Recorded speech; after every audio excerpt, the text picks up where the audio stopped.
खुशखबरी, खुशखबरी, खुशखबरी, बहुत बड़ी खुशखबरी जी। नहीं, नहीं, नहीं, नहीं, GTA 6 अभी नहीं आया है। खुशखबरी ये है कि जसप्रीत बुमराह जो है पूरी तरह से फिट है चैंपियंस ट्रॉफी खेलने के लिए। अगर आप ये सोच रहे हैं कि मैंने ये GTA 6 क्यों बीच में घुसाया है, तो भैया इसकी सीधी-सी वजह है बिकॉज़ सारे कंटेंट क्रिएटर इसको कहीं न कहीं घुसाते हैं। मैंने आज तक घुसाया नहीं था, तो मुझे लगा मैं भी इसको कहीं न कहीं तो डाल देता हूँ। क्या पता शायद उससे मेरे व्यूज़ बढ़ जाए। बिकॉज़ हम लालची लोग हैं भैया, हम कंटेंट क्रिएटर्स बड़े लालची होते हैं, हम तो बस व्यूज़ चाहते हैं और कुछ नहीं चाहते।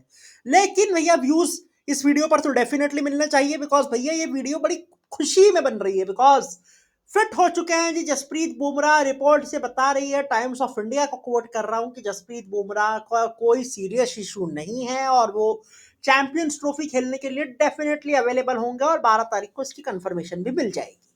अब देखिए ऐसा क्यों है। देखो यार, टाइम्स ऑफ इंडिया का बड़ा ही डिटेल्ड आर्टिकल है, आप चाहे तो वहां जाकर उन्हें पढ़ भी उस आर्टिकल को पढ़ सकते हैं। मैं देखूंगा, आपको लिंक भी दे दूंगा डिस्क्रिप्शन में। तो उस आर्टिकल में ये कोट किया जा रहा है कि देखो यार, जसप्रीत बुमराह का जो इशू है बैक स्पैज्म का, ये एक तरह से सिग्नल होता है कि कुछ बड़ा भी हो सकता है। अगर ये मसल का इशू है तो 5-6 हफ्ते में रिकवर हो जाएंगे, लेकिन हो सकता है कि बोन का इशू भी हो जाए जिसे हम स्ट्रेस फ्रैक्चर कहते हैं। अगर वैसा कुछ होता है तो फिर जसप्रीत बुमराह लंबे टाइम के लिए वापस जो है लंबे टाइम के लिए बाहर हो सकते हैं, जैसे कि वो 2022 में हुए थे। लेकिन वो नहीं है for a simple reason, because भैया जसप्रीत बुमराह को इश्यूज होते थे लोअर बैक में। अब क्योंकि लोअर बैक की सर्जरी हो गई है और इस बार अपर बैक के अंदर उनको बैक स्पैजम्स हुए हैं, और अपर बैक के अंदर जनरली जो है स्ट्रेस फ्रैक्चर की चांसेस बहुत कम होती है बिकॉज जनरली उस हिस्से पर ज्यादा लोड आता नहीं है। तो इतना लोड तो नहीं आता कि मसल जो है सीधी आपकी जो बोन है वही क्रैक कर जाए। उस हिसाब से उन्हें बैक स्पैज्म ही हो सकता है, मसल का कुछ इशू हो सकता है, मेजर इशू नहीं होगा। ये जो है उस आर्टिकल में कोट किया गया है। अब देखिए भैया, अगर ऐसा होता है ना तो इसके लिए बड़ा क्रेडिट जाता है जस्सी भाई को। क्यों? क्योंकि हमें तब बड़ा बुरा लग रहा था कि जसप्रीत बुमराह जो है एससीजी क्यों नहीं खेल रहा है, वो आखिरी इनिंग्स में बॉलिंग करने क्यों नहीं आए। देखिए वो बहुत समझदारी भरा मूव था कि वो तब आखिरी सेशन में बॉलिंग करने के लिए नहीं आए।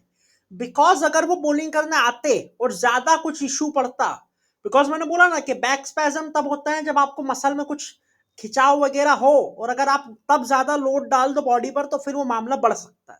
इसलिए अगर तब जसप्रीत बुमराह लोड डाल देता अपनी बॉडी पर ज्यादा तो हो सकता है बहुत लंबा काम हो सकता था। इसलिए जसप्रीत बुमराह ने वहां बड़ी समझदारी दिखाई, और ये समझदारी एज ए बॉलर को दिखानी चाहिए बिकॉज उस आर्टिकल में आगे ये भी कहा गया है कि बॉलर को सबसे पहले पता चलता है कि उसको क्या इशू है।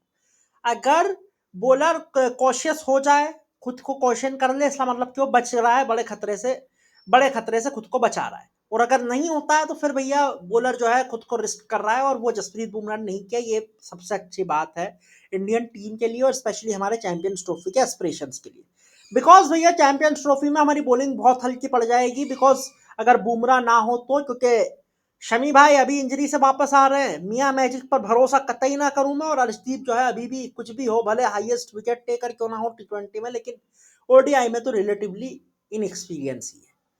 इसलिए भैया मेरे हिसाब से बढ़िया काम हो चुका है कि जस्सी भाई जो है पूरी तरह से फिट है, और जस्सी भाई का नाम मोस्ट प्रोबेबली 12 तारीख को जब स्क्वाड आएगा तो उसमें शामिल हो जाएगा। बाकी भैया आप लोग कितने खुश है जस्सी भाई की इस न्यूज से, कमेंट सेक्शन में बता सकते हैं, because we only believe in Jassi भाई। बाकी लाइक कीजिए, शेयर कीजिए, सब्सक्राइब कीजिए, नोटिफिकेशन बेल आइकन दबा दीजिए। मिलते हैं आपसे किसी नई वीडियो में किसी नई अपडेट के साथ, तब तक के लिए अपना बहुत ख्याल रखिएगा। धन्यवाद।